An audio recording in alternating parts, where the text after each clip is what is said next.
Chapter 5. If only everyone became miserable. Such was the curse that the girl muttered to herself as she glared up at the clear blue sky.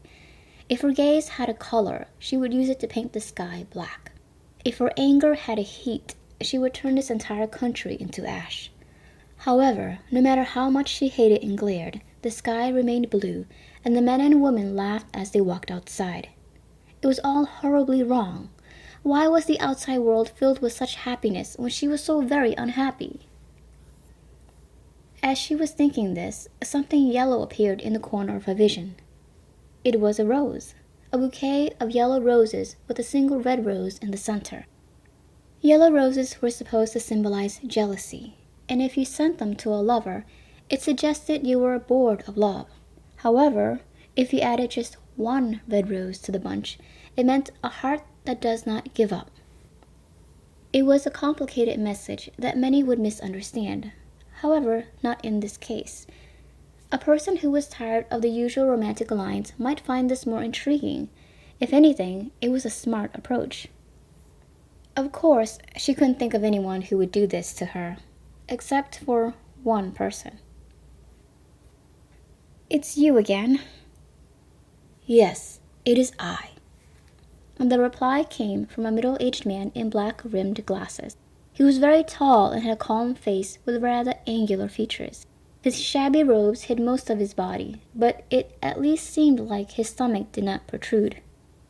In a way, he should not have been considered bad-looking, but there was something about the overall effect that just felt mediocre.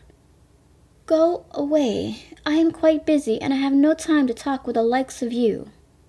She all but flung the cold words at him, but she, who had lost her family name and middle name and was merely now called Adelia, did not actually hate this man who knelt before her.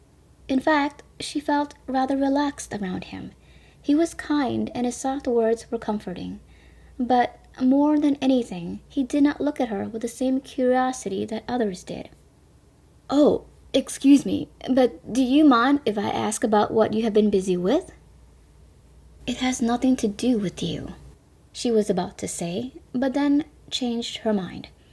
Then she smiled and said the following words with such venom in her voice.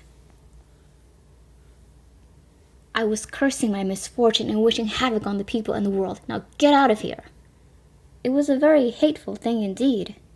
Most people would have said, "She's a wicked villain after all," and then they would have left. She had expected him to say something like that herself, but to her disappointment, this man was a demon. Not only that, but he had been one of the 4 great kings.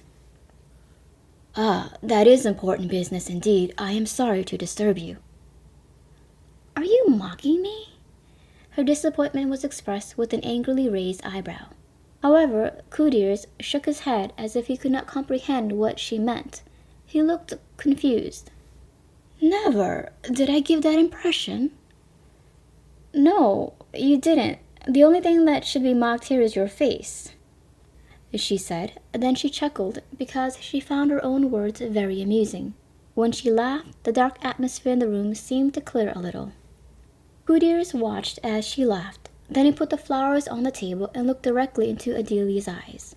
And he asked her in a soft voice, "What is it that you hate so much?" In an instant, it was as if Adelia had been pulled away from her happy dream. Her eyes widened and she looked at Kudirs with a smile filled with malice and hostility. "What I hate? Don't make me laugh. There is no one in this country that does not know my story." However, Kudirs could only scratch his head. After all, he did not know the reason at all.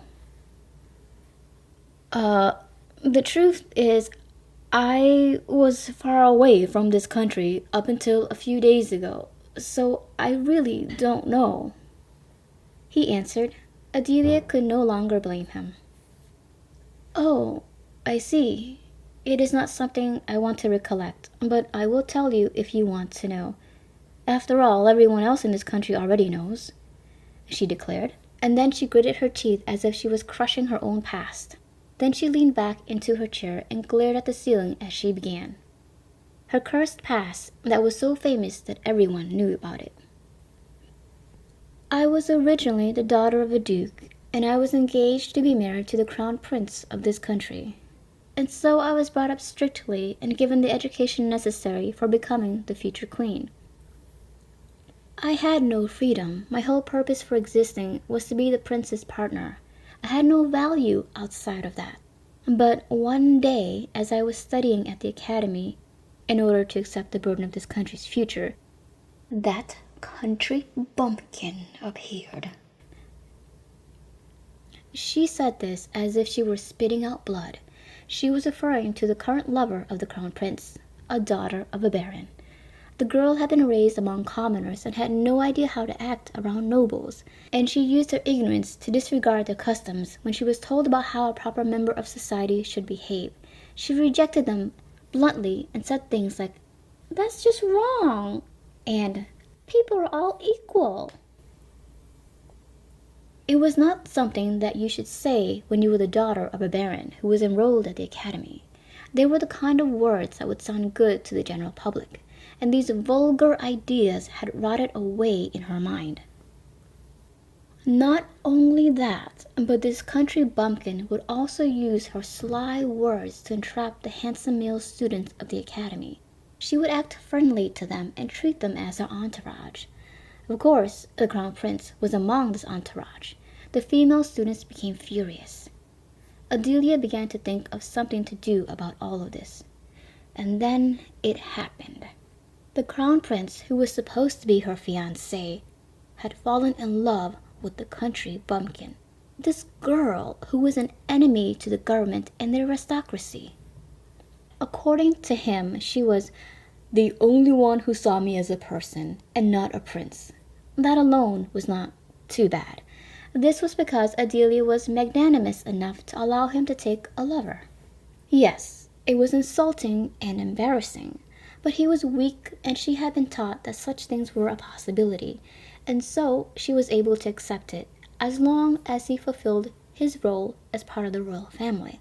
However, the crown prince began to keep Adelia at a distance, and then, one day, he said something in a place where she could hear him. "I want you to be my wife, not Adelia." It was on that day that hell was born in her heart.